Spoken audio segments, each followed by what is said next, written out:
Hello, Super Robot Wars fans. Welcome back to this entry into the Super Robot Wars archives. Today, we're going to be returning to our playthrough of Alpha. We're hopping into scenario number 4 once the game wants to load. I have made a couple of changes since last we've spoken, not the least of which is the audio. Hopefully, this is in everything's up to snuff. I fussed with it for like a half hour. I'm not fully satisfied with it, but it's gonna do. I wanted it to be a little. I wanted it to be a little bit louder, but any louder and you just can't hear me, so we'll deal. Second change, I do have the expert points up on the screen to the left of me. It's just the expert points, no other spoilers happening. So I do want to try and gun for those if we can help it. I think they'll be fun additions. I won't reset if we don't get them. I think that's kind of lame, but it's it'll be good directionality for me, especially seeing as I said I felt like the game was pretty easy so far. And I'll mention them at the top of each scenario what we actually need to do for them. And the third of which is I have now read the story. It's a little bit awkward because we're gonna have to try and recap for 3 episodes. But I also don't want to do that on top of the story that's actively happening, so that we're not always playing catch up. So I think we'll just talk about the story here now and then work our way back during the actual rest of the playthrough. Oops, sorry, something in my eye. So we are in a military base. The military base that was going to try and test the Grungust before it crash landed near our school and we picked it up. Koji had expected in a previous scenario that they were going to be upset and that he was going to have to try and vouch for us that we did the right thing. But it turns out they were just totally fine that we took the Grungust, fully unbothered by that. They've even offered us a unofficial or non-committal position to join them as a test pilot, which is the choice we get to make here. Our options are either sure we sign on, we can join them, or we would like a little bit more time to consider. I will fully concede that I already had recorded this episode, but I recorded it under the guise of me playing as myself rather than trying to think about what the character would do. And I'm also trying to if I'm going to be talking about the story a little bit more, try to involve myself a little bit more in what I think is the interesting story, not the safe story. So I personally would not sign up with the military. I think this is incredibly suspicious. They seem way too accepting of what's going on. I would not trust this. But I think Brooklyn probably would. He seems like the hot-blooded kind of protagonist character. And I also think it's going to be more interesting if we lean into if we intentionally walk into the plot contrivance. We'll at least try and get a little bit more plot out of it, I'm hoping. I also concede that I was testing on this stage, that I was testing the audio on it, so I do know what this choice actually produces, at least in the immediacy. That won't be true for future stages, but just in this stage, I do know what's actually the result we're getting. But I do stand by the choice being the one that is narratively more strong, and that's why I'm choosing it, not necessarily here for the mechanical reason. But what they're discussing now is that the Zeons are... Oh, hold on. I want to... That klaxon is so obnoxious. It's still not done. Now? Okay. The Zeon Federation has 4 bases. They have also 4 regions of control. They have Australia, Central Europe, South Pacific, and the Far East. We are going to engage the Far East squad right now because they also seem incredibly suspicious.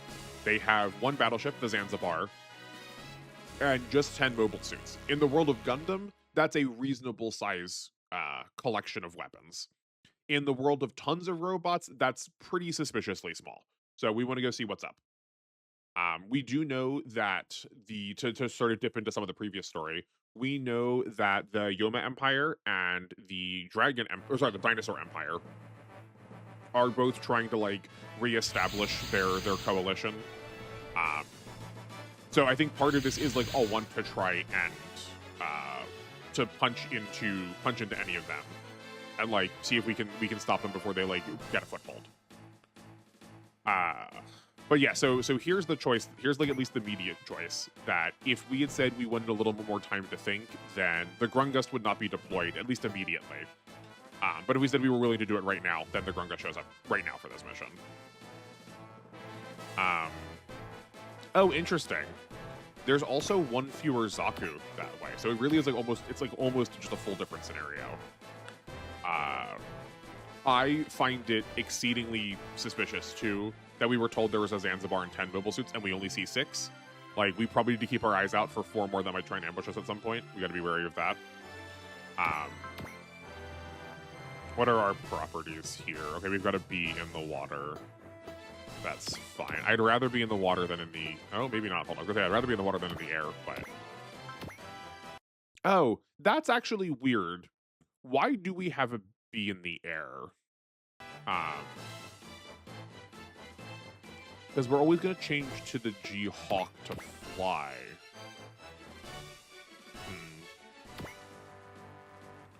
What's our post movement look like? Do we have any? We do. We don't have morale for that yet, and that's not post movement. So we can attack here. I think I'm pro this. We're pretty defensive. And then we'll just like slowly bring everybody else up. Yeah, that seems fine. I do want to push pretty hard because our expert point is to destroy one of those Rickdoms or the Zanzibar. Oh, I guess we should actually look at this. I know what they are because I'm familiar with Gundam, but I need to like not assume that everyone knows all of the shows. I mean, at least, or one of them, because I don't know all the shows either. We'll look at those in a second. But I'm assuming that they're the Black Tri-Stars. Oh boy, we did not do damage, okay. I'm assuming that they're the Black Tri-Stars and a generic Zanzibar pilot.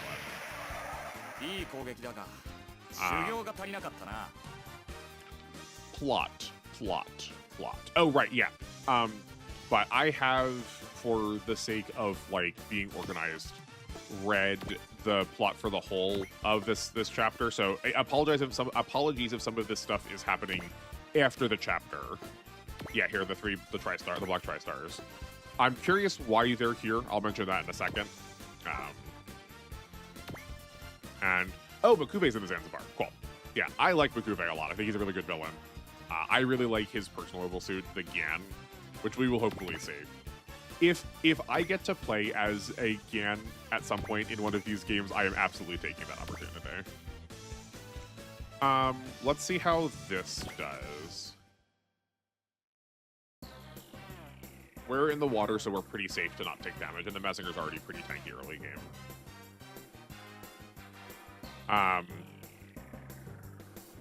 But, oh yeah, so the reason I was saying that is I don't remember whether this happened in the middle of the scenario or we're told this ahead of time, but we see, we know that there's like an unknown body in the water that's coming after us.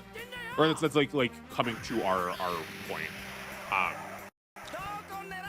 I don't know. I think we're led to believe that's an enemy, but like maybe it could be an ally. I can't think of immediately what underwater units there are, but we should expect probably there's going to be enemy reinforcements at some point. Also, we sure didn't do damage. I am used to, from R, when you attack, that your weapon property is just checking what the enemy's position is, and you're like, where you are, like with the type of terrain that you're on and your parameters there aren't actually factored in. Maybe that is not true here. Maybe because we are in the water and we have B in the water, that was factored into damage here, because I feel like we should have done a little bit more than 15. I wasn't expecting to kill it, but like I was expecting, you know, I was expecting to do like hundreds of damage. I think unfortunately though we're gonna need to like wade through the water, and then we're gonna try and get over onto this island. I think we're gonna end up engaging the Black Tri-Stars on this island, and then hopefully pull out whatever water. Like whatever the water enemy is, hopefully we will pull them out of the water.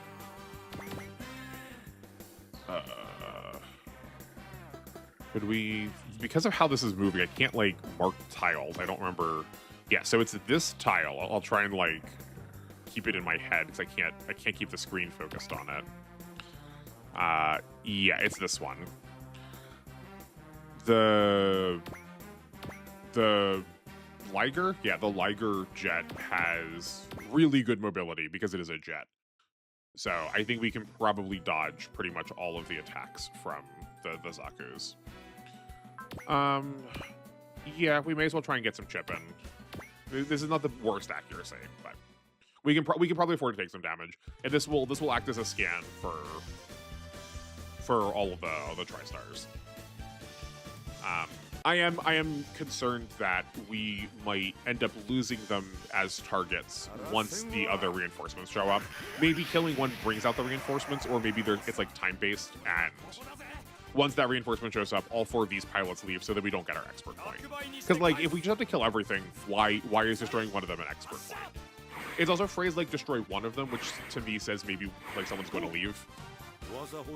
Wow, we between the two of us, we whipped an 80 and a 76. That was awful. Oh, okay. I was sort of hoping the bosses weren't going to move this first turn, but that's fine. Maybe they're moving because we're in range. Or maybe they just like start aggressive. Gaia is their leader. So if we can take out one of the other ones, I hate that. I hate that so much. If we can take out one of the other ones, that might be our easiest. That might be the easiest job. So we'll judge whether we want to do the easy way or the hard way.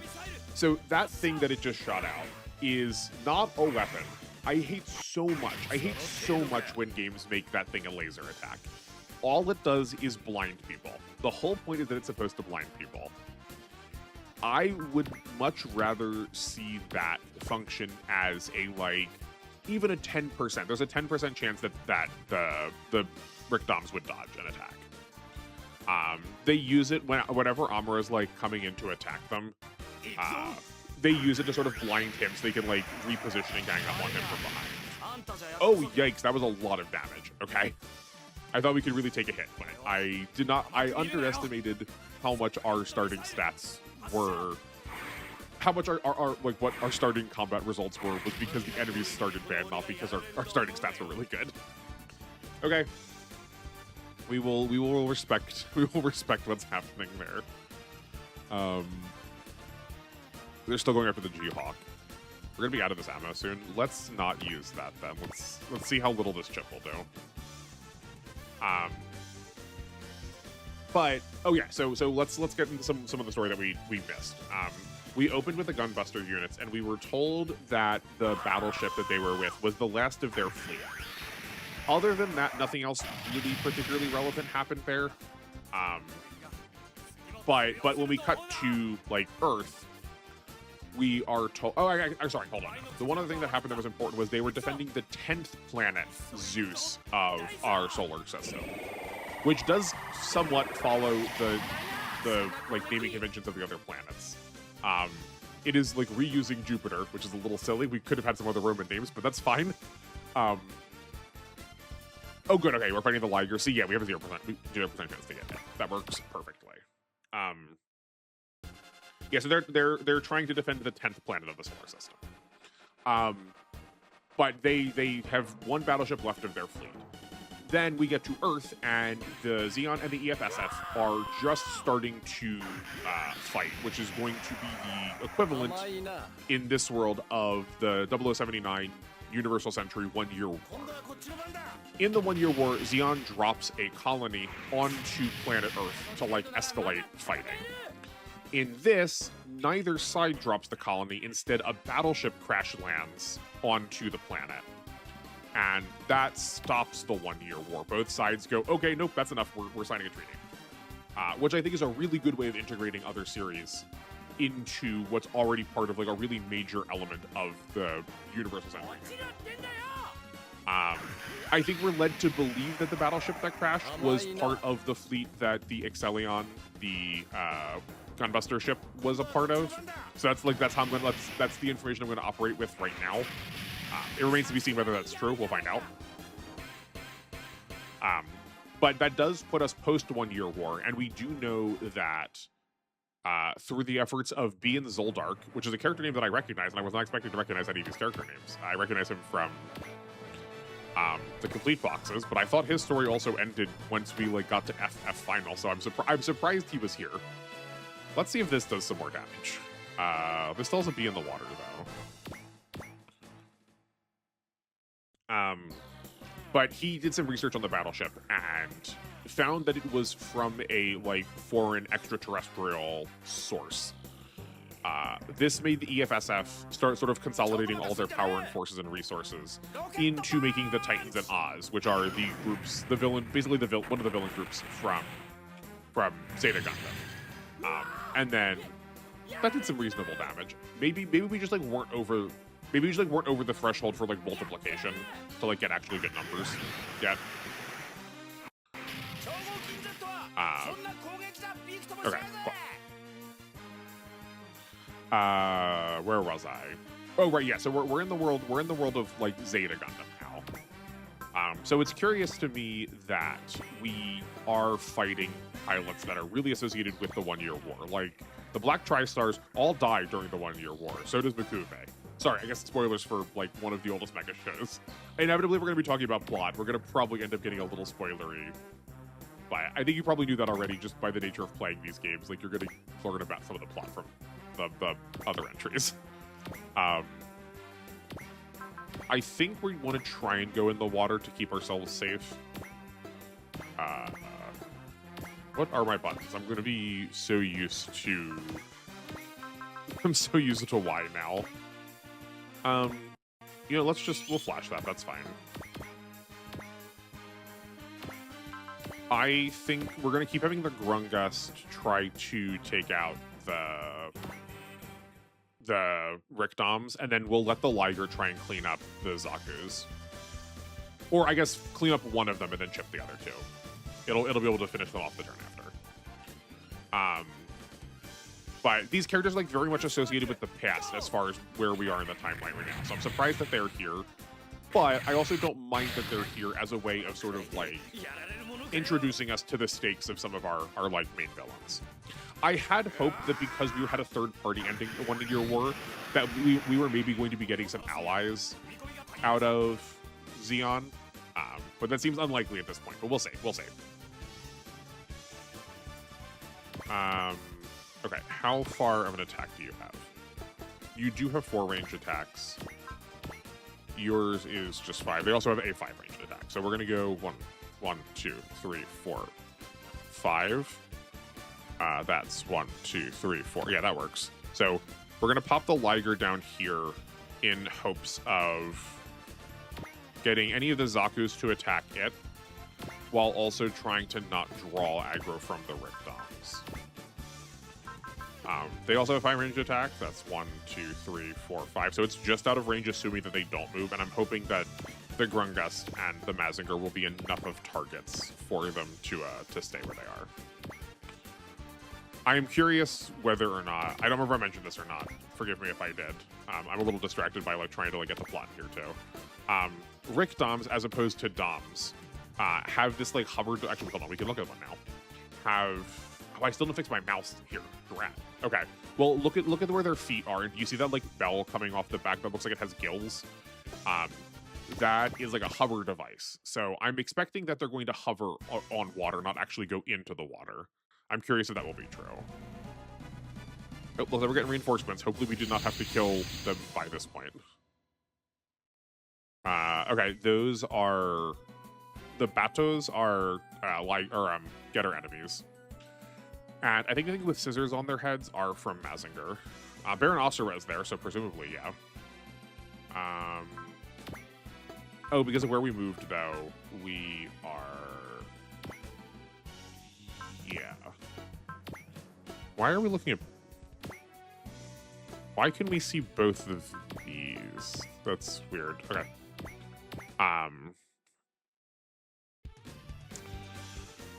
This should work out fine. I'm glad they did not leave. But because Baron Asura showed up now. We'll take a look at what they're rocking in a second.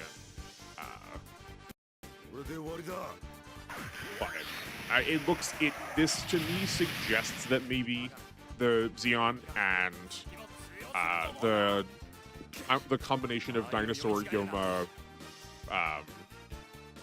Mycenaean Empire are like maybe in league. We were told, hold on a second.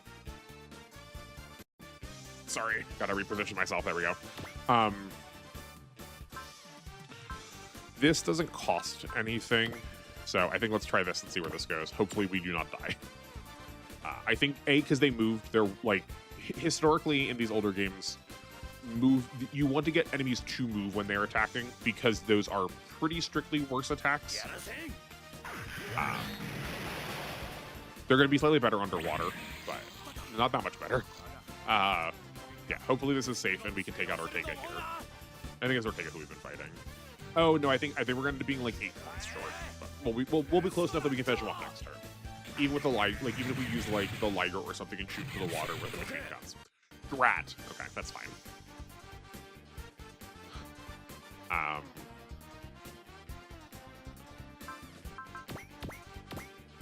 Yeah, not being able to like upgrade or like not having a bullseye to cast right now is real frustrating. We need to get some more spirits going. But that's fine.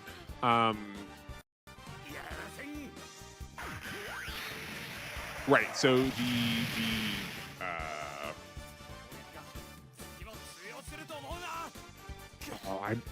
this is the trouble of trying to like figure out how to organize this when we've already like done all this stuff. So yeah, Bian Zoldark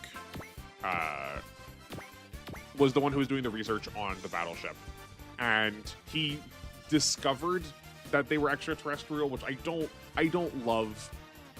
And then also he said, what was the line? I wrote this down. Humanity no longer has anywhere to run, which feels like such an this feels very over dramatic for one battleship that maybe just crashed. This is like, if you've not read the novel or if you've not heard the novel Roadside Picnic, it's what's inspired the video game series Stalker, where a group of aliens just like show up on Earth and like leave their trash around, and their trash is so advanced that it like supercharges anyone who gets it, like any country who gets its technology. But it's very much a one-off thing, right? Like the story is not about people encountering aliens or trying to find a way to encounter aliens. It's just this like, it was a freak accident that aliens showed up here, and it's never going to happen again. So like for all we know, this battleship's only going to show up once. Like this feels like a little bit of an overcorrection on one Bian Zoldark's part. So I don't love that. But of the two most egregious elements of the story so far, I think the next is the dinosaur Yoma Empire. They were theoretically defeated already, and then they started returning. In my notes, I wrote, and somehow Emperor the dinosaur Yoma Empire returned. Like it feels like that level of Episode 9 Star Wars kind of writing. I'm hoping that we will explore a little bit more how that happens, seeing as they've sort of been like our first encounters. But so far, not my favorite writing choice. But it looks like pretty well. We have the Raijin enemies. Those are the Yoma Empire, the Dinosaur Empire. That's Getter, and then Baron Asura and Dr. Hell. All seem to like sort of largely be a coalition to begin with. Right, we didn't know where they were going to show up, so we could not have figured out that place, but that's fine. They all seem like a coalition to begin with, so I do like that, and I do like that they are like kind of trying to get their thumb in every pie. If we can set aside they just started showing back up. If the fact that they're trying to reestablish themselves is part of their plot point, I like that they are kind of not necessarily allying themselves. Great, we found out that barrier that is in fact a barrier. It looks like it's blocking.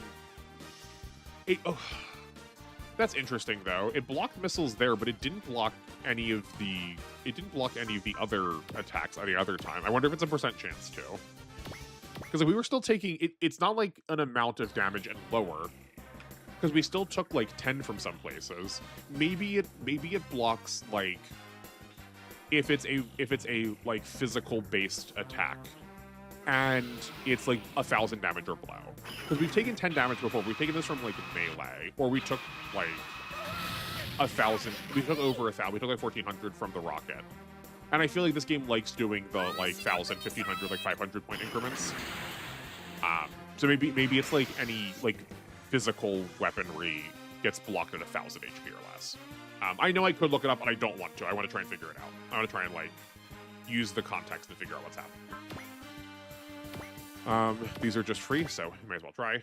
And we're probably only going to take 10 based on the fact that the Bathos can only do 10 to the Aphrodite. I think the Grungust will be fine. But yeah, so I like so far that we have the like super villains sort of jamming their thumb into every pie. Like if someone's going to be like aggressive or attacking the world, they both want their name out there, and they also want to. We also blocked that, and that feels like that's not gonna be a projectile-based buff. Okay, so maybe instead of projectile-based, it's just range-based because we've taken 10 damage from like melee attacks. Maybe.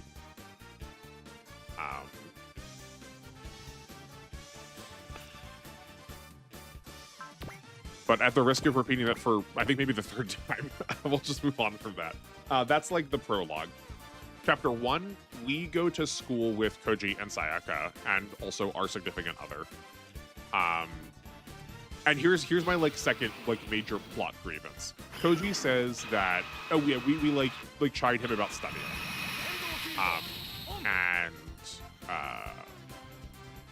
Sorry, pause for mechanics.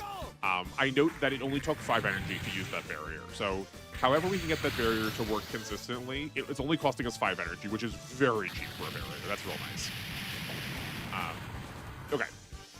So we chide Koji about studying, and he says he doesn't have time to study because he's fighting the Dinosaur Empire, which he did in the past.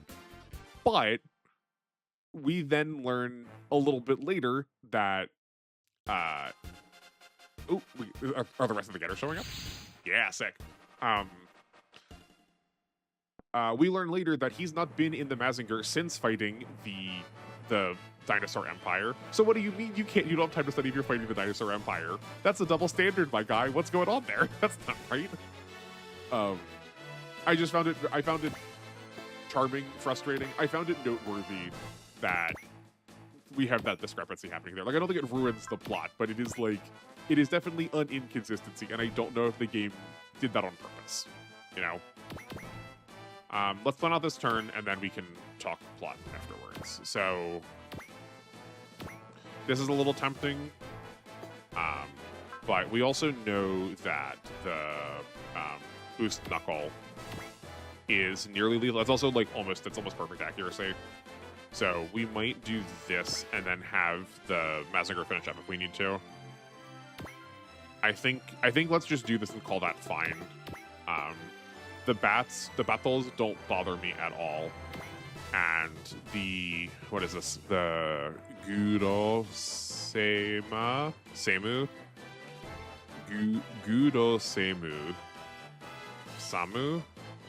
The X2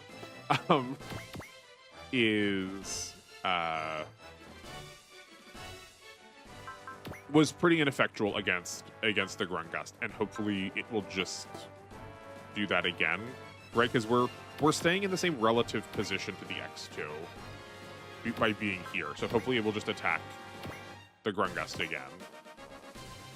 That seems fine. We don't care about the Zakus, and then hopefully the Liger. We'll try and get the Liger to take one of them out. And then we can have, like, we'll let it finish its combat situation over here for now, because it moving up right now isn't probably going to change the rate at which we are perfect. Excellent. The rate at which we are meeting up with the rest of the Getter team. So we'll just bring the Getter boys down, and that'll be fine. And they can be the ones to meet up with the Liger, and then the Liger can like bridge the gap when it becomes relevant. Cool. That does. We'll definitely get the Mazinger out of here to then get Boss into the space that he was in. But I don't think that's necessary. We could just have you start smashing the bats. I don't think we need to, but you also aren't in range of anything else. And I'd prefer if the Maybe I wouldn't. Maybe we... Okay, hold on. Here's a thought. Maybe we attack here, take out this Zaku. The Liger finishes off the other Zaku. And then we have 2 sort of defensive units in range for the rest of the Black Tri-Stars. And if they don't run away, then maybe they'll divide their attention then, so we're not just like hammering on the Grungust because we don't have like a great way of healing it. Alternatively, though, we do need to deal with the X2s and whatever Bakuve is in, or not Bakuve, whatever Baron Asura is in. But do we want to be doing that underwater, especially seeing as I think the Baron Asura bot is designed to be underwater? I think it's fine. I think let's do this. I think let's engage these bats. Because as much as we don't have to worry about them hurting our support units, the support units also aren't probably killing them back, or if they are, they're doing so through like multiple turns. And we'll probably end up using Koji a decent amount, at least early on. So I don't mind getting him a couple kills. That was such overkill. The damage numbers in this game feel all over the place. We're like doing 10s when I'm expecting hundreds, and then I expect like 1,000. Like I expected like maybe 1,000. We just like we did almost 3. It's so silly. I like clearly do not understand how the math works for this game yet, and that's fine. The Liger's here. It can attack. I don't think it matters which one. I guess we'll attack the one that's like technically closer to the rest of our group. That's like maybe slightly better. We can probably also turn the animations off at this point, other than for if we see the Zanzibar or whatever Asura is in. Save us a little bit of time. Yeah, okay, so we're going to school. Right, Koji has this line of like discrepancy. But a plane crashes somewhere around us, maybe into the school, and our girlfriend, quote, gets caught up in it. I'm not faulting the translation here. Like, I do think it's just as goofy as the scenario is giving us. Yo, getting focus is great. That's definitely a plus. Oh, we're a lot closer than I thought we were, too. Okay, that's fine. And then if the Bato wants to attack either of these 2, then that works. For me...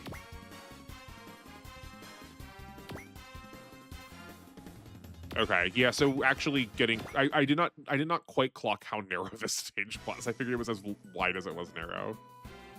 Or as like wide as it was tall. Oh, okay. Okay. I'm glad we did what we were supposed to do. So yeah, had we not killed anything, I wonder if we would have just been told to... Like, that would have just been a retreat on their part anyway. Or that retreat only got triggered if it was like destroy one of them and then the retreat happens the next turn. I would assume, based on the fact that it said you have to destroy one of them for the expert point, I'm assuming that was happening regardless of whether or not we killed one. That worked out. That's very silly looking. I love the face off the top of it though. It looks just sort of slapped on. That's oh, we barriered that too. Interesting. Okay, this barrier seems potentially really good. I do think it probably is better now because we got another upgrade to our psychic power.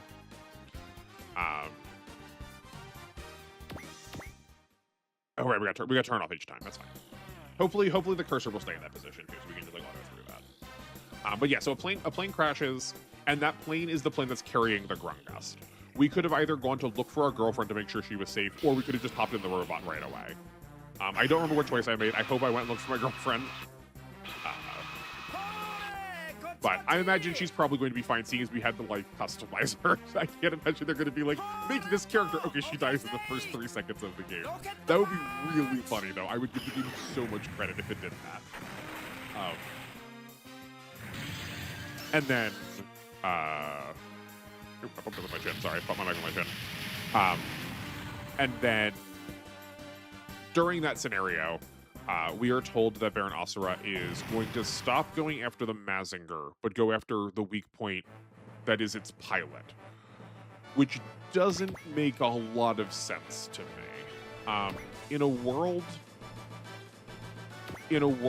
where, oh, I guess the timeline of this still worked out fine. Okay. In a world where there are so many robots and there are so many people who can pilot them. Why would you ever go after the pilot? That doesn't matter. There are so many people that can pick it up, right? It's not like the Mazinger is like special or unique in the way that like we've been told that the Grungust is, or we're about to be told that the Grungust is. Like, other than the fact that Koji is just like a hooligan who can drive a motorcycle and that helps him like drive the piloter. Anyone could theoretically pilot it. So like this feels like a plan that's a holdover from a plot point in Mazinger itself, rather than like one that actually makes sense for this story. But I'm willing to see where that goes. Koji does say that he's going to hop in the piloter and then go and try and fight off the enemies. But he doesn't have time to get the Mazinger. So does that mean he drives the piloter to school? Like, what? How does he have time to get to that? If so, that feels like what? Why is he allowed to do that? I guess because he's a hero, so it's like okay. But that seems so silly to me.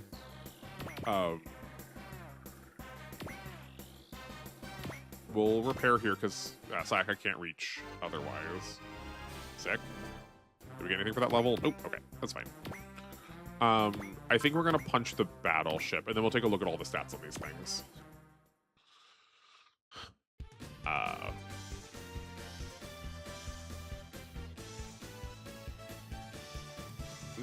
What else? I think that was all for chapter 1.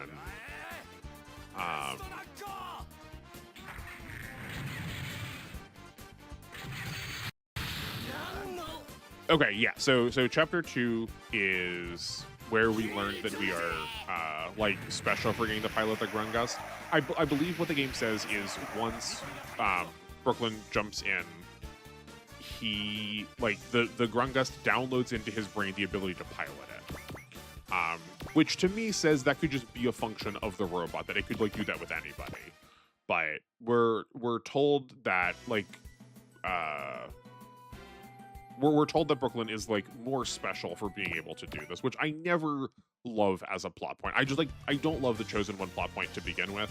I understand it has its place, especially in like anime. But I would much rather a like slightly more specialized group, right? Like for instance, new types from Gundam, go figure, where there's a group of people who are more qualified. But the reason I prefer that is it feels like the world is predictable, but not in a way that is like trite.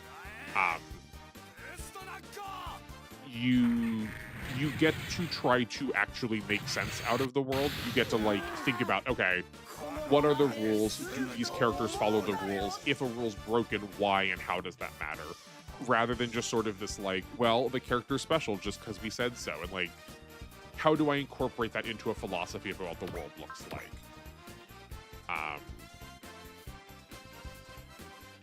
Okay, the like on map stuff is a little disappointing, but it'll do. So I don't love this. I don't love this like special singled out boy kind of deal. But how I'm going to operate for right now is assuming that until proven otherwise, all 8 of our starting characters are equally as qualified to pilot the Grungust or any of these like special units if we find any more of them. And yeah, like so assuming that there's like actual canon that tells us otherwise, then I will like obviously adhere to the real canon of the story. By it. Okay, that's fine. I would prefer it more if we had like, you know, a number of people who could also like matter.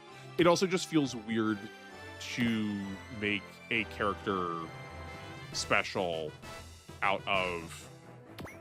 No, hold on, sorry. That's not how that sentence starts. I got distracted by what it sounded like someone coming in my door, but like that can't be. I think it's just like a really intense wind. I guess we can move the... No, we actually don't want to move the Aphrodite up, just in case she gets in combat range.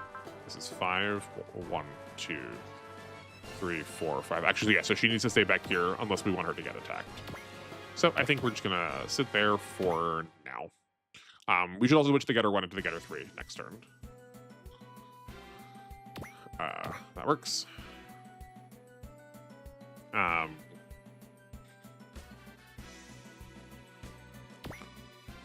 But I'm not like, that's not ruining the plot for me. I will like, let me be clear about that the plot does not feel like soiled because of it. I just,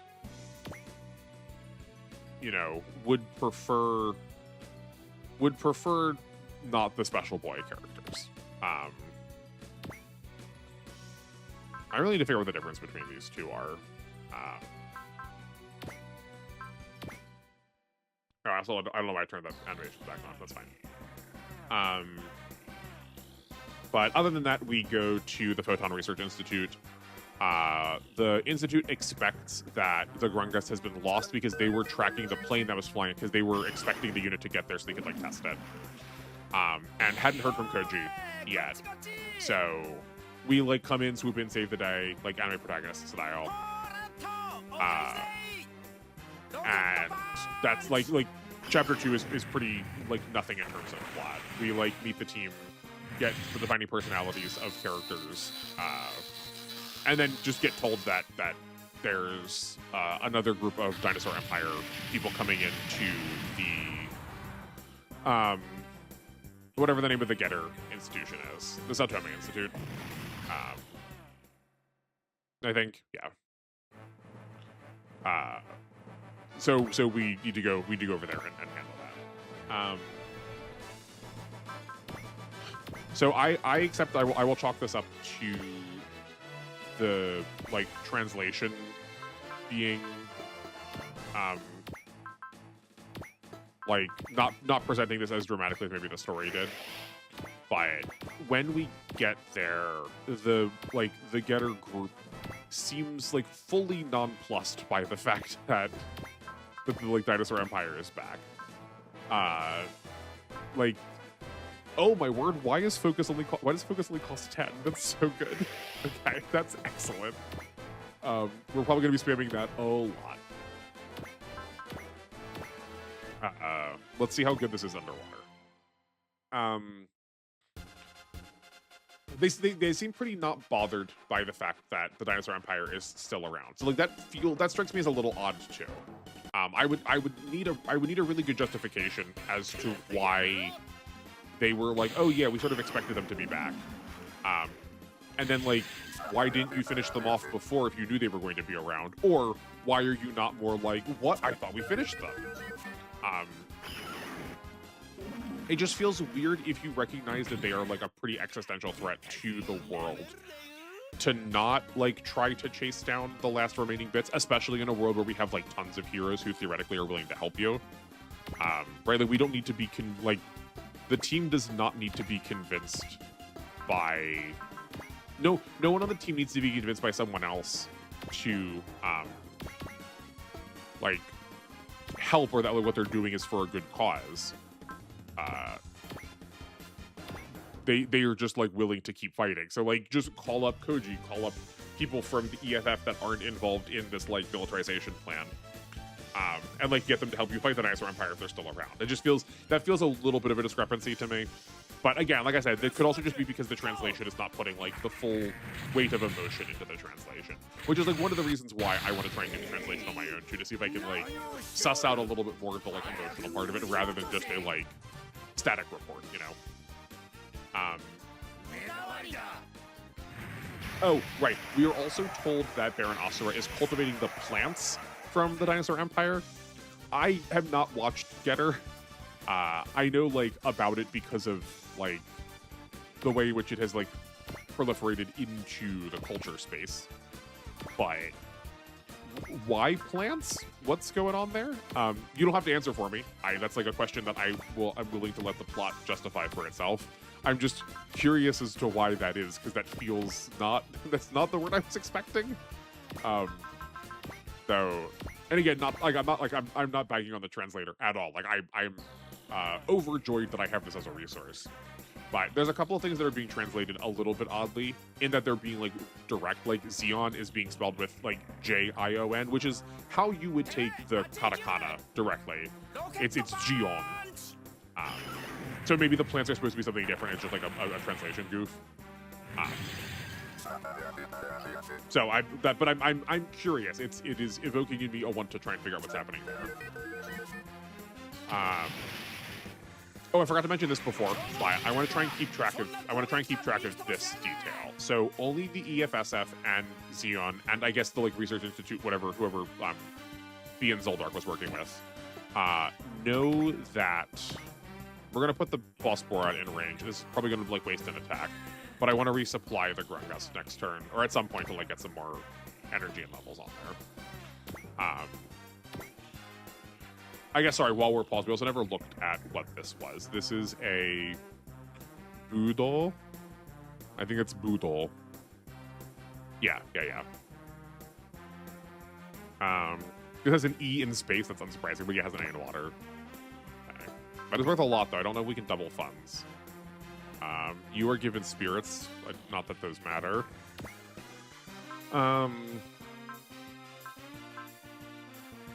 Yeah, okay. I don't think any of this is like particularly important now, seeing as we already have like a decent strategy. Like we're already effectively taking it out. I think we can probably end next turn, which is uncomfortably slow for my standards, but it'll do. No, you attacked the Mazinger. That's fine. Cool. I think we should be fine. I keep moving the animation on.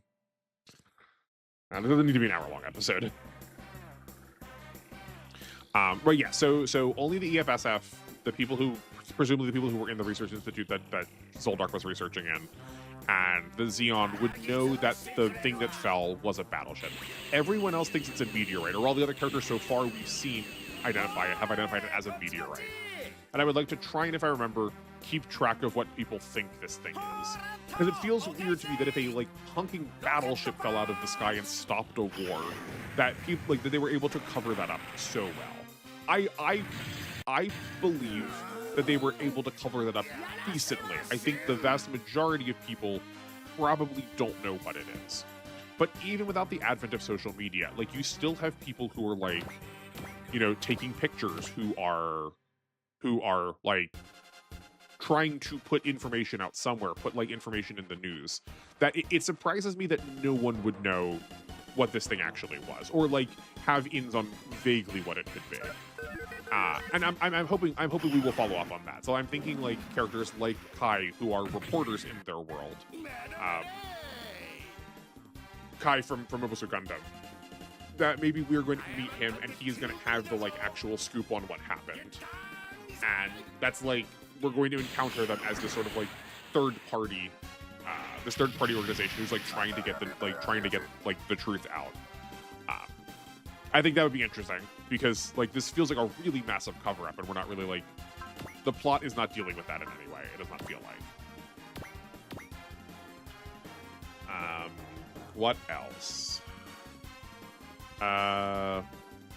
Oh yeah, so I said this at the beginning, and I didn't get to mention it here, but I'll mention it now. We didn't get to mention it while it was still relevant, but I really like that we didn't get the full Getter crew at first. That only Hayato went with us because he was motivated to go check out the military base. When we have these like groups of pilots, especially for a game like this where we like sort of need to shortcut things, I find that these kind of characters, their motivations get sort of like rendered very sloppily because all of them need to kind of go along with what everyone else wants to do for the sake of being able to maintain the like unit identity. Even though in the show you might have more conflict with these pilots where they might not necessarily always agree. So to see that, like, I feel like it made really good use of the fact that the Getter comes in pieces. That we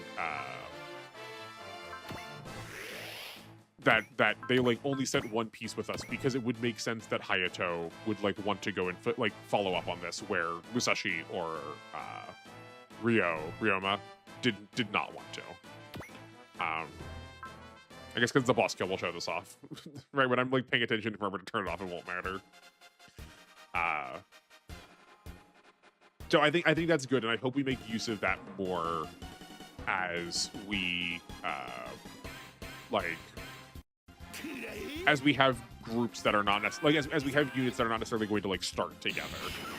Like, will the combattler start in peace that we're going to have to assemble, and like, are we not going to have access to all of them all?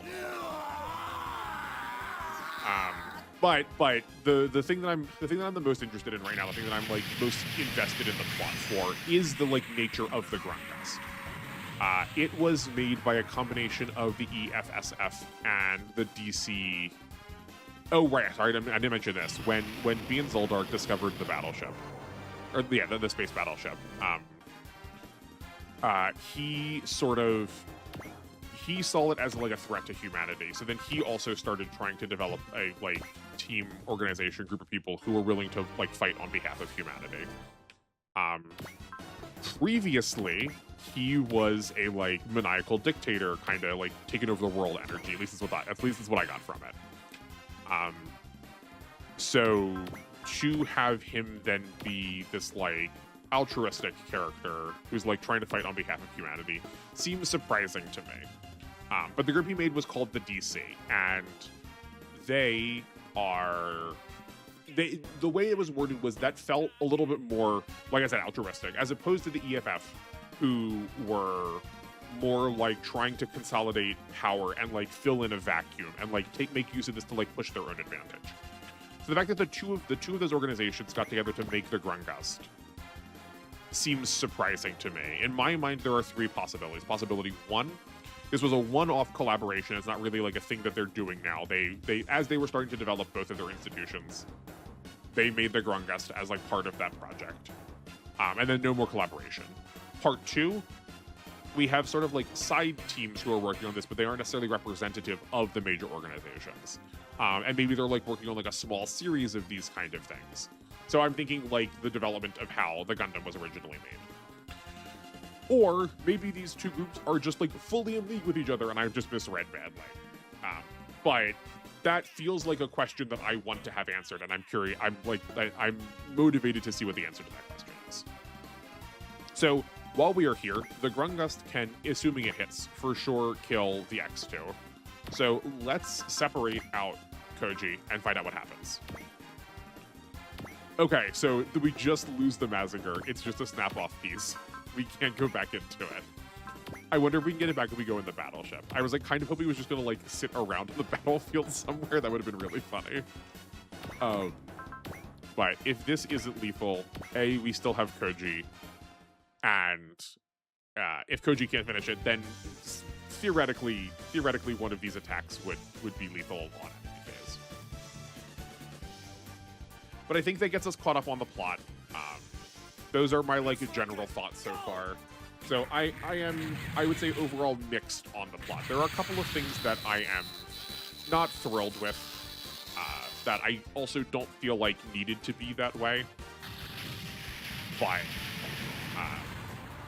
like I said, I'm still willing to see where it goes.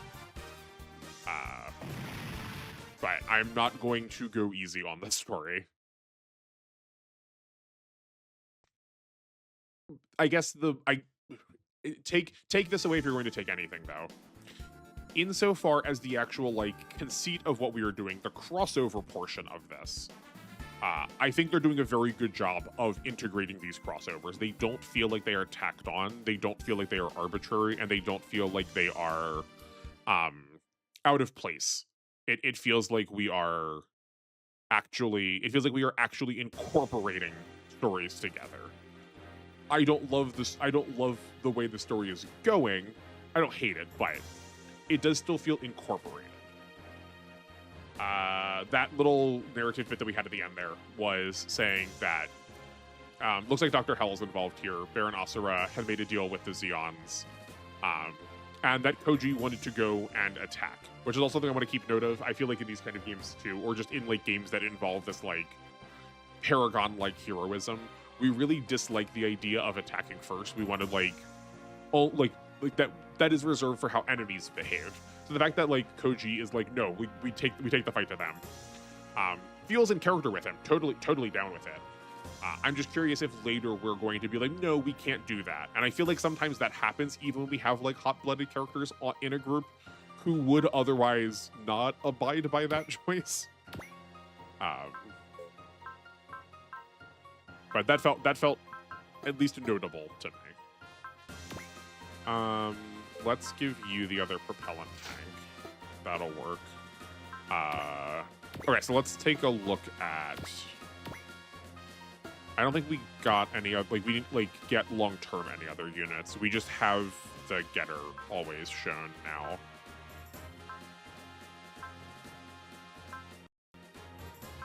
Yeah. Okay. Oh, that's interesting, though. It's saying that these don't have parts when... Oh, no, they do. Okay. Okay, so the getter has parts when combined. So all three of them have the propellant tank. But when they are separated, is it only on the person I gave it to? So I didn't give it to... We didn't give it to the boar. We gave it to the eagle. And it doesn't have that part. That's interesting. How fascinating. Okay. I don't know if we can like make use out of that, but it's at least something to consider. So theoretically, we could give parts to each of the getters individually, and then like we could separate off, use like give them consumables, separate off, use those consumables on those pilots, and we're not going to get the whole advantage of that bringing it back into the unit. We'll get a third of it, but it's still something.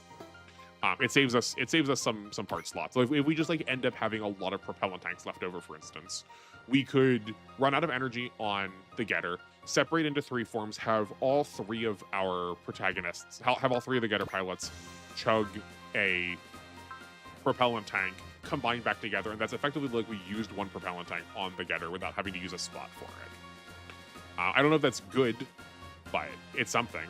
Or like, I wonder if the stat points are going to get pulled over, right? Like, I guess we can find out. We can use this booster. This was on the Grungus. We'll put it back on him. So this would move the Eagle from an 8 to a 9. The Getter 1 has 5 move. So let's find out. I had sort of expected it to be that it was going to be like each of the jets was also going to carry the parts for their form of the Getter. That we're going to have three columns of parts. No, it just fully does not get that at all. Okay, good to know. But yeah, I sort of expected it to be carried through across forms. But that is not the case. Good to know. Okay, we will save here.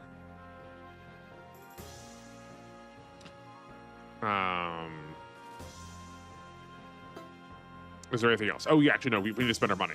We have resources to spend. I think I'm still just down with, like, investing into the Grungust. It feels like the character, like, I want to use it pretty much full time. It's cool enough that we're going to do that. It's so expensive, though. Yeah. I guess we'll start upgrading here. I don't know if we get a completion bonus. I don't want to know. But I'm going to act assuming that we do, so we will need to invest into these at some point. So I think let's just spend and do that. Like, we're not really having trouble at all with a mission. Right? Like, we've not really had any difficulty with it. It's taking us a little bit of time, but like that's not difficulty, right? So I don't think we need to like super worry about where we're investing resources. But that will do things for this scenario. Thank you everyone so much for watching. I hope you like my story thoughts. Feedback about that is appreciated. We can figure out exactly how you want my story situation, my like contribution to the plot to go. It's obviously going to be less in the future because we don't have to cover 4 scenarios. So I may be able to dig into it a little bit more specifically as we go. I'm also assuming we're going to have some like actual more plot revelations the later in we get to, right? Like right now we're just sort of setting things up as we're like meeting characters. So we probably aren't going to have as many thoughts. But I at the least, even if I come off sounding a little bit negative, I really enjoyed my time both reading the story and trying to think about meaningful things to say about the story. So hopefully you all are having at least a good time with it too. But that will do things for us for today. Thank you all again so much for watching. Because we don't have a stream this upcoming Friday, I'm going to release a second episode. I'm going to release a second episode of Alpha then to make up for the fact that you're going to be without Austin for a little bit. We can't have that. And we'll continue that cadence for a little bit. So you won't have very long to wait if you were watching this episode right when it comes out to get another dose of Alpha. But with that, thank you again, and I'll let you go. So enjoy the rest of your day, and I'll see you in the next one. Take care.